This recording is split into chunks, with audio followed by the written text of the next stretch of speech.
Placenta లో line అని స్కానింగ్‌లో ఉంటే ఏమన్నా ప్రాబ్లమా?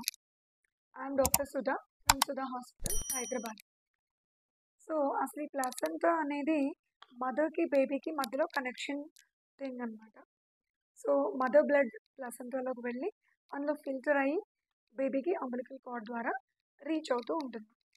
దీని పొజిషన్ అనేది ఈ ఈమెకి ఎన్ని మంత్స్ అనే దాన్ని బట్టి కూడా డిపెండ్ అయ్యి ఉంటుంది. ఎందుకంటే స్టార్టింగ్ వీక్స్‌లో అంటే కొంతమంది ఎన్‌టీ స్కాన్ అవి చేయించుకొని లైక్ 12 వీక్స్ టైంలో ఈ ప్లసెంటా అనేది లో లైన్ ఉంది డాక్టర్. దీనివల్ల మాకేమైనా ప్రాబ్లమా అని అడుగుతుంటారు.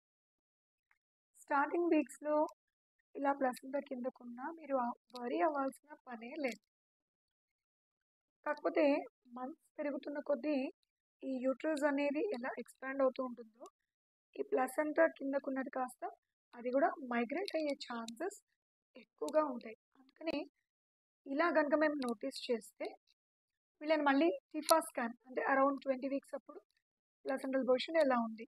ఒకవేళ అప్పుడు కూడా లో లయింగ్ అని ఇస్తే మళ్ళీ నెక్స్ట్ 30 వీక్స్ అప్పుడు గ్రోత్ స్కాన్‌లో ప్లసెంటా మైగ్రేట్ అయిందా? ఇవన్నీ చెక్ చేసుకుంటాం. మోస్ట్‌లీ 90% ఆఫ్ కేసెస్‌లో ఈ ప్లసెంటా అనేది పైకి మైగ్రేట్ అయిపోవడం చూస్తాం. సో, అప్పుడు వీళ్ళకి ఎలాంటి ఇష్యూస్ అరైజ్ అవ్వవు.